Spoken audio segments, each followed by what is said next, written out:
everybody! I'm here today with a video on knowing your vehicle buttons. This will be a simple driving lesson, so let's get right into the video.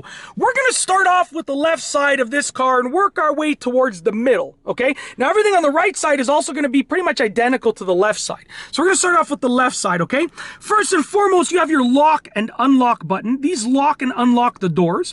They're going to be labeled with something like this. They might look a little bit different, the button, but the lock and unlock is going to be labeled as such. Then we have our mirror adjustment. So obviously this is going to be to adjust your mirror. Now, if it's on the left side here, the L, I can adjust my left mirror. I'm going to push it to the side a bit to show you, just like that, and then back, okay? And I can place it to the right side. And if I put it in the middle, then nothing's going to happen. It's not going to adjust any mirror at all. Nothing will happen, okay? Very simple. Then we have our window buttons. Now, obviously, if you have a coupe or a two-door car, you're only going to have two window buttons. But basically, these open and close the windows. If it says auto, that means you can push it down for like sort of a harder amount, and then you can pull it up and it's going to automatically, as you see my hands over here and my other hand's holding the camera, it's going to automatically go up and down. Some cars will have all four auto, some cars will have two. In my CRV, there's the front two are auto, but it all depends. But if it says auto, that's how it works. You know, you push them down to roll the window down, you pull it up to roll the window up. This button is for a window lock. It might say window lock, it might show a locking mechanism like this, but when you push it down, basically the other people in the car can't open or close the windows, okay? And in most cars, as you can see, anything other than the driver window, it's not going to work. But the driver window will still work, as you can see right there, okay? I'm going to turn it off just like that. All right, next on the list is the traction control. This might be in the center of your car. It's probably going to be off towards the side, and it might have a totally different name. It might show a little picture of a car like skidding, but basically your traction control will turn it on or off. So if I press and hold this down, it's going to turn it off, as you can see right over there, and obviously I can turn it back on like that. I would suggest you keep your traction control on. It's a huge safety feature of the car, okay? In this car over here, we have an additional knob over here that controls the lighting over here on the dashboard, but that's really specific to the car. You're probably gonna have an odometer button, as you can see right here. This changes the trip. So if I push this, it's gonna change the trip back and forth like that. As you can see, we're doing trip B, trip A, trip B, trip A. And obviously if you push and hold it down, it will likely reset the trip, okay? On the left of the steering wheel, it's not really a button, it's a lever, but you're gonna have your turn signal controls and most likely your headlight controls. Very simple and straightforward.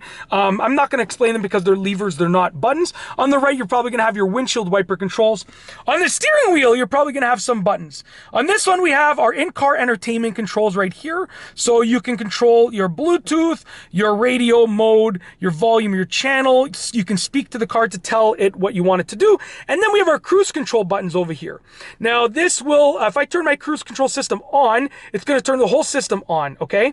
And then I can set the cruise control to set the speed by using this button. I can cancel it or I can resume it, and this turns the whole system off. I did a whole other video on that.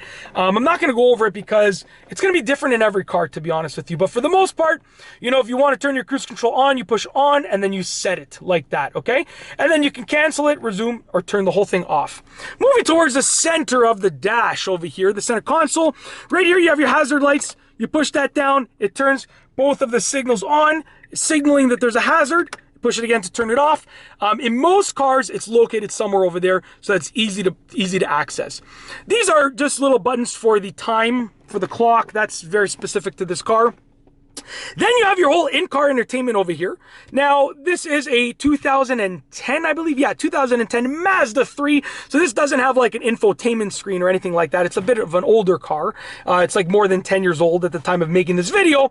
But in newer cars, it's going to have a whole digital screen, like in my 2017 Honda CRV EXL, which I absolutely love, by the way. It has an in-car entertainment screen, but these are all buttons, okay? It's going to be specific to the car. No need to explain that. Over here, you have your climate control. Now, these are knobs, but basically, it could be a button in your car. This controls where you want the air to go. Just turn it wherever you want the air to go. This controls the air speed, so you can turn it higher or lower or off. This controls the air temperature. Very simple. If you have climate control in your car, automatic climate control, it could be a button. It all depends. And then we have these buttons right here. This is your air conditioner button. You turn it, push it to turn it on, push it to turn it off. Obviously, if the air has to be on for it to work, as you can see right there. Very simple. Okay.